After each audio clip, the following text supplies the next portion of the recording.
आदाब, मैं हूं आपके साथ पलक शर्मा। खबर लखनऊ से है, जहां पर महात्मा ज्योतिराव फुले की जयंती की पूर्व संध्या पर यूपी प्रेस क्लब में एक पदाधिकारी बैठक का आयोजन किया गया BAPSSA द्वारा।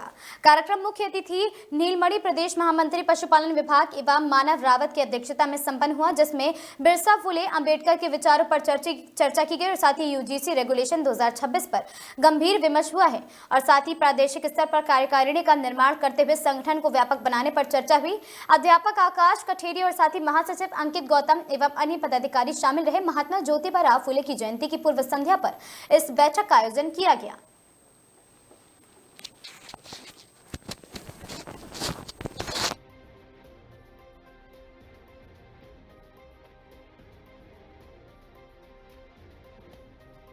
नमस्कार, आप देख रहे हैं आगाज टाइम। आपको बता दें कि आज बापसा संगठन की बहुत बड़ी बैठक हुई है प्रेस क्लब में। हम आइए बात करेंगे, हमारे साथ क्या कहना चाहेंगे। जो आज बापसा संगठन की जो बैठक रखी गई है उसमें नाम का जो संशोधन किया गया है। आज जो बैठक रखी गई है, जो बापसा संगठन का समाजवादी नाम जोड़ा गया है, जो पहले बापसा था उसमें एस जोड़ा गया है। तो ये बेसिकली प्रोग्राम जो रखा गया था, जो नए छात्रों को जोड़ने के लिए, और जो नए छात्र अभी हमारे संगठन में शामिल हो रहे हैं और कल ज्योतिबा राव जी की जयंती भी है, उसी के उपलक्ष्य में ये प्रोग्राम रखा गया था। जो एक एस बढ़ाया गया है बापसा का, तो उसका क्या महत्व है? ये समाजवादी जो जोड़ा गया है शब्द, इसका महत्व ये है कि हम लोग समाज से जुड़े हुए लोग हैं और ये एक संगठन है जो समाज के लिए और छात्रों के लिए और मजदूरों के लिए और गरीबों के लिए और दलितों के लिए एक मजबूत आवाज़ है। क्या कहना चाहेंगे? जी, मैं ये कहना चाहूँगा, आज की जो बैठक रखी गई पदाधिकारी बैठक, तो इसमें जो शब्द बोला गया है सोशलिस्ट, तो इसका मतलब सीधा मतलब समाजवाद से होता है। तो समाजवाद का सीधा मतलब ये होता है जो सभी, अगर एक सोसाइटी है तो उसमें सभी लोगों को इक्वल अपॉर्चुनिटीज़ मिले, सभी लोग इक्वली ट्रीट किए जाएं, सभी लोगों को समानता मिले, जो कि आज के समाज में, हिंदुस्तान में, भारत में ये समानता बिल्कुल नहीं है। जो एक समाज है जो अपना वर्चस्व जमाए हुए है, जो 15% हिस्सा है वो अपना वर्चस्व, तो को भी समान अधिकार मिले। बिल्कुल, दलितों को समान अधिकार मिले, ये जो वैचारिकी है भगत सिंह से ली गई है।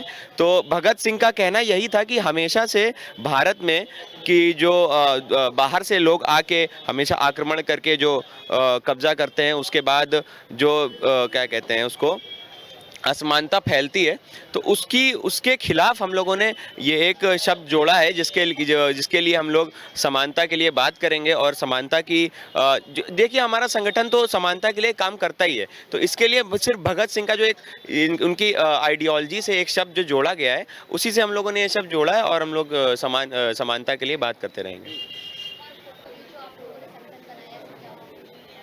देखिए, आज जो कार्यक्रम हम लोग कर रहे थे, ये संगठन की पदाधिकारी बैठक थी। साथ ही हम लोग बिरसा अम्बेडकर फुले छात्र संगठन के नाम में एक शब्द जोड़ रहे हैं, जो कि है बिरसा अम्बेडकर फुले समाजवादी छात्र संगठन। आज हम लोग जो बाबा साहेब पेरियार फुले की विचारधारा के साथ साथ भगत सिंह की विचारधारा को भी संगठन में अपना रहे हैं। बस इतना सा अंतर हम लोगों ने करने के लिए आज का एक कार्यक्रम रखा था। साथ ही जो संगठन में नए लोग आज जुड़ रहे हैं, बहुत सारे पदाधिकारी अलग अलग जिलों से, अलग अलग जगह से, अलग अलग कॉलेजेस से जो जुड़ रहे हैं, उनके लिए ये कार्यक्रम था कि उनको सम्मानित किया जा सके और उनका संगठन में स्वागत किया जा सके। और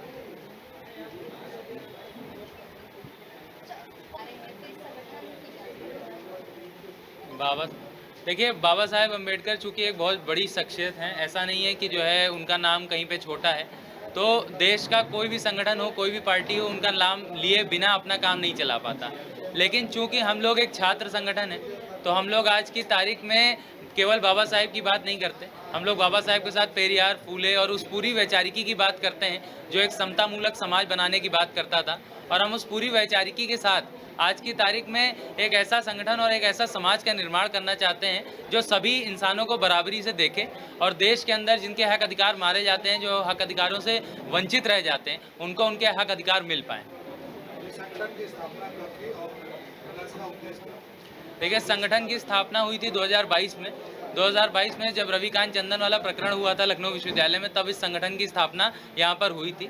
आज हम लोग इस संगठन की एक तरह से दोबारा स्थापना कर रहे हैं और इसमें हम लोग एक शब्द नया ऐड कर रहे हैं जो कि समाजवादी शब्द है, और उसका तात्पर्य केवल और केवल जो है भगत सिंह से है कि भगत सिंह की वैचारिकों को भी हम लोग अपने में इंक्लूड कर रहे हैं। और इसके उद्देश्य में वो नए चीज लेके आ रहे हैं। आज तो एक ये बताया, उसके बाद शिक्षकों में और टीचरों में और स्टूडेंट में क्या संबंध होना चाहिए, उसको कैसे? देखिए, शिक्षकों में और स्टूडेंट्स में जो संबंध है उसके लिए हम लोग काम नहीं करते। हम लोग काम करते हैं स्टूडेंट राइट्स के लिए, हम लोग काम करते हैं छात्र हितों के लिए, और हम लोग उसके क्लियर तौर पर काम करते हैं SC ST OBC माइनॉरिटीज़ और महिलाओं के अधिकारों के लिए। कई सारे मुद्दे होते हैं जो SC ST OBC और महिलाओं के होते हैं, उन मुद्दों को हम लोग मुखर रूप से उठाते हैं, चाहे वो विश्वविद्यालय में हो, चाहे वो बाहर हो, चाहे वो प्रदेश भर के मसले हों, उन सब के लिए हम डट कर लड़ाई लड़ते हैं और हम ये चाहते हैं कि सबको उनके अधिकार मिल पाएँ। इसके लिए हमारा संगठन खड़ा होता है।